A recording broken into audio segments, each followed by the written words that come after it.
All real right. So bad. after the death of your father, you got on the radio and you said, I'm going to avenge my father's death. I'm going to kill the bastards, the motherfuckers who did this. I'm going to rise up. I'm going to be more dangerous than my father.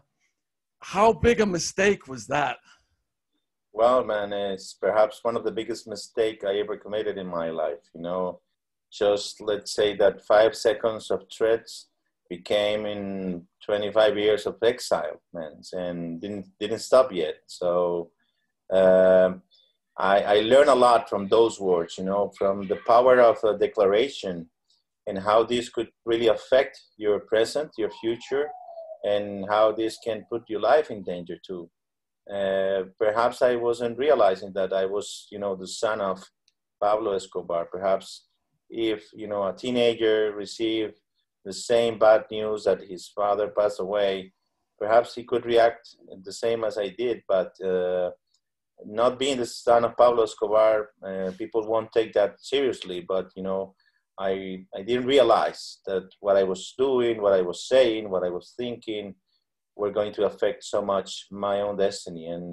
And I could tell you that those words for sure affected my destiny in many ways, but also gave me the opportunity to make the call again and to realize that that wasn't the path for me and that wasn't the future that I wanted to build.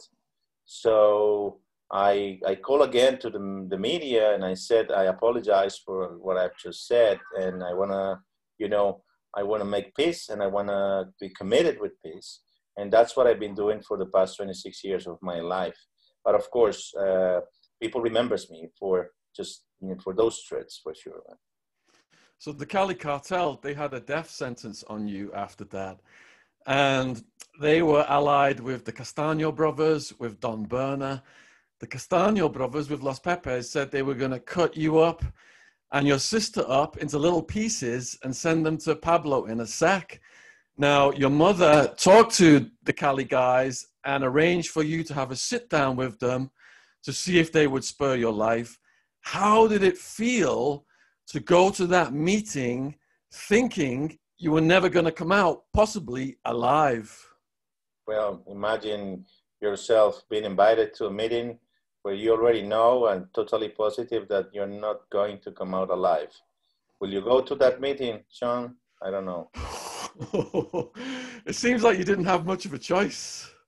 Well, I did, you know, and that was perhaps the worst part, you know, because of course I have always the choice to be Pablo Escobar 2.0, and sadly I had the know-how because, you know, I was very next to my father and I was watching how he handled all of these things.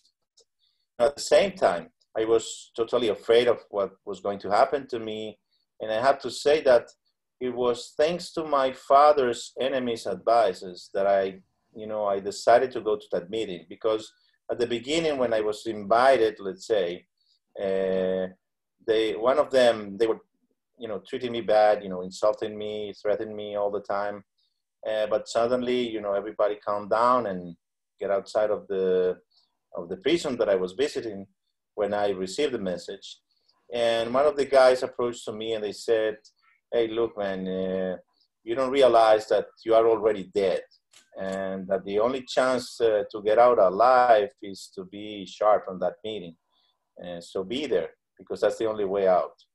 And it makes a lot of sense to me, you know. So I wrote my own will when I was 16 and I decided to go to face death, you know, because I was also tired of running away from the sins that I wasn't responsible for. So for me, it was also what an adventure, you know, what a challenge that I had to face in front of me. But you know, thanks to that meeting, you know, I realized that I could have a second chance, the right to own and to develop the second chance of being another human being, a different one, and to start over.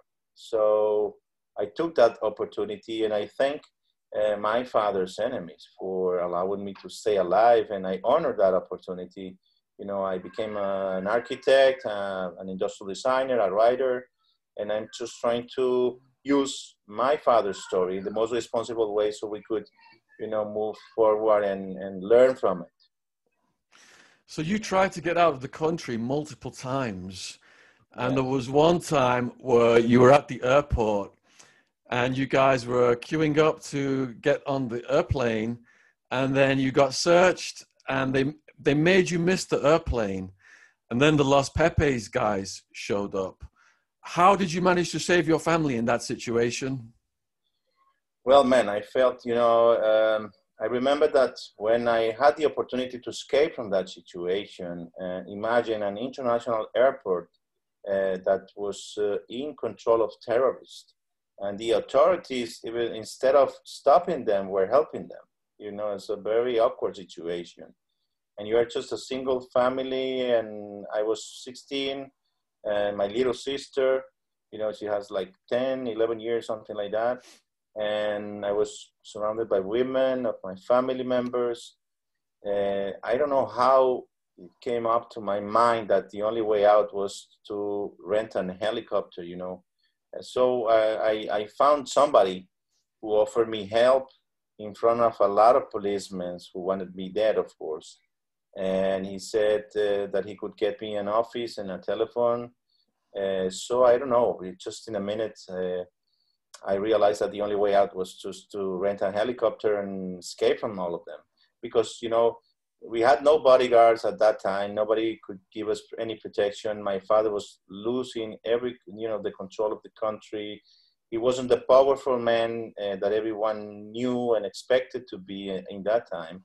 So we were truly surrounded, and I don't know, it's a miracle that I can speak with you today, man, because I should have died that day exactly, as many other opportunities happened to me too. But I remember that when I managed to escape, the same day I was with my father, and he congratulated me just because, how I handled the situation. He couldn't, even believe it. How could I? But I said to him, I learned from you, you're a good man in terms of how to escape from danger and authorities. And I just did the same, but we were totally surrounded, more than 100 policemen and more than 50 people with guns and with, their face cover. You couldn't not see and realize if they were bandits or, or agents. You couldn't figure it out who they were, but for sure they had no good intentions of being there. And it didn't happen in the middle of the night, man. It was just like during the morning, in front of thousands of people and, airline employees, many people there who saw and witnessed all of this. And it was, the terror was taking control of the country. And there was two sides of terror, my father's sides and the other sides, and it was a very awkward situation, but finally God helped us and we could manage to escape from there. But it was quite a challenge for sure. Going back to an earlier year then, a pivotal moment in Pablo's career was the assassination of Lara Bonilla. Things really changed after that. So you guys had to leave the country in a hurry. Your mother was pregnant. How did it feel to be on that journey to Panama?